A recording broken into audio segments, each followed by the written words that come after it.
राहुल गांधी की विवेकहीनता का बोझ कांग्रेस एवं देश 2 दशकों से झेल रहा है। कांग्रेस पार्टी को गहन चिंतन करना चाहिए, क्योंकि आज कांग्रेस के पास ना नेता है, ना नीति है, ना नीयत है। चाबी क्यों नहीं दी? क्या छुपाया जा रहा है शीश महल के पर्दे के मार्बल? उमर जी, जनता ने आपको जनादेश दिया है।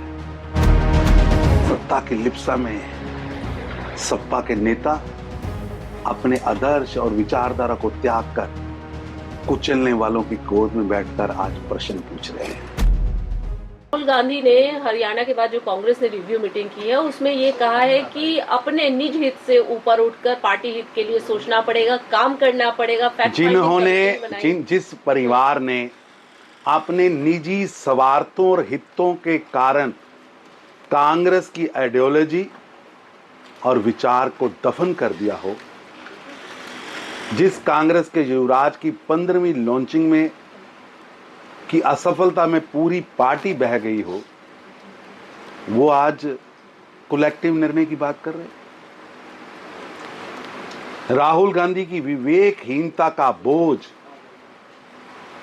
कांग्रेस एवं देश 2 दशकों से झेल रहा है। जनादेश में जनता ने राहुल गांधी और कांग्रेस की तुष्टीकरण, बांटने की जातिवादी सोच, विदेशी धरती पर भारत को बदनाम करने का टूल किट कार्यक्रम और टुकड़े टुकड़े गैंग की राजनीति को सिरे से नकारा है। कांग्रेस पार्टी को गहन चिंतन करना चाहिए, क्योंकि आज कांग्रेस के पास ना नेता है, ना नीति है, ना नीयत है। टुकड़े टुकड़े गैंग के हवाले कांग्रेस ने अपनी आइडियोलॉजी सौंप रखी है।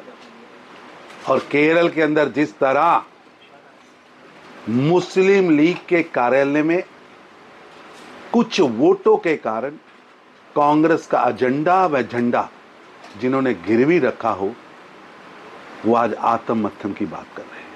कह रही हैं कि हमें जो है, अगर बंगले से आपको निकालना है आप निकाल दीजिए, हम रोड पर बैठ के भी जनता की सेवा कर लेंगे। कट्टर भ्रष्टाचार का प्रतीक, जालसाजी का प्रतीक, धोखाधड़ी का प्रतीक, जनता के पैसे की लूट का प्रतीक शीश महल के लिए ये राजनीति हो रही है।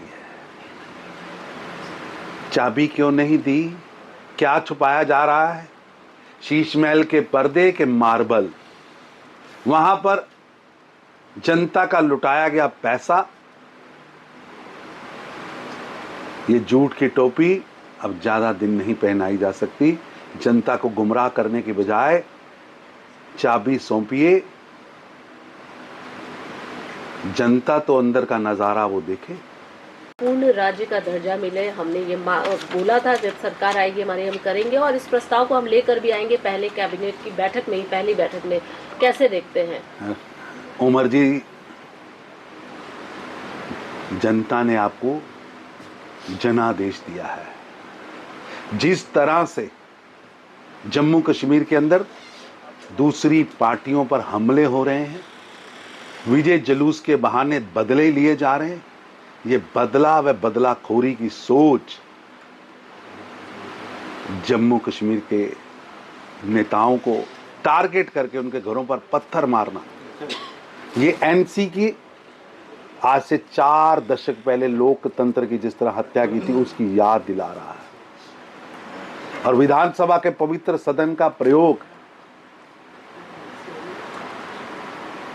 केवल जनहित के लिए होना चाहिए, फिल्मी ड्रामेबाजी के लिए नहीं। स्टेटहुड केंद्र ने देना है और केंद्र के अंदर देश के सबसे बड़े सदन लोकसभा के अंदर प्रधानमंत्री जी खुद इस पर बयान दे चुके हैं। इसलिए बासी कड़ी में उबाल देने के बजाय जम्मू कश्मीर के विकास के लिए काम करिए। लेकर अखिलेश यादव साफ तौर पर कहना है कि हमें जाने नहीं दिया जा रहा है, कहा जा रहा है कंस्ट्रक्शन हो रहा है, लेकिन हमें तो लगता है जमीनी बेच दी गई है। राजनीति बहुत ज्यादा तेज हो गई है इस पूरे विषय को लेकर, क्या कहेंगे? लोक नायक जयप्रकाश नारायण के सिद्धांतों विचारों को कुचलने वालों के साथ गोद में बैठकर राजनीति करने वाले लोग आज ड्रामेबाजी कर रहे हैं।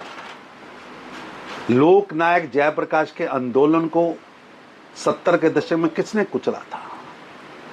किसने देश के अंदर आपातकाल लगाया था? और लोकनायक जयप्रकाश नारायण जी ने उसको स्वतंत्रता के दूसरे आंदोलन के साथ जोड़ते हुए देश के अंदर लोकतंत्र की रक्षा के लिए सब कुछ निछावर किया। जिन्होंने देश को जेल बनाया, आपातकाल लगाया, लोकनायक जयप्रकाश नारायण जी के सिद्धांतों को कुचला,